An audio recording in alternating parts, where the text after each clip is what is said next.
ભાઈ જેના જોડે વ્યવસ્થા હોય, જગ્યા થોડી ઘણી હોય, એમને આવી રીતે દરેક વસ્તુ વાવવું જોઈએ. શાકભાજી તમને ઘરેથી જ મળી રહે. કોઈ પણ જાતના કેમિકલ વગર ખાતરથી પકવેલી શાકભાજી એટલી મસ્ત લીલી સમશે નહીં. પાર્કિંગ વ્યવસ્થા જોરદાર. લીમડો, લીંબોડી, બોરસલ્લી, તુલસી,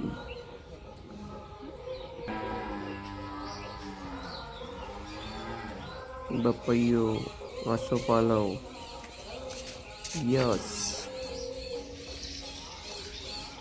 પંખીનો માળો, કેરીઓ પણ આવી છે જુઓ.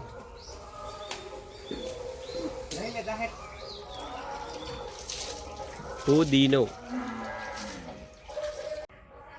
તુલસીનું કુંડું પણ મસ્ત બનાવ્યું છે. આજુબાજુ જગ્યા પણ વિશાળ છે. બાજુમાં મંદિરની આરતી પણ થઈ રહી છે. કેમ છે, મજામાં ને? કેવું લાગ્યું મારો વિડીયો? લાઈક કરો, શેર કરો, સબસ્ક્રાઈબ કરો. આ છે ઘરના માલિક.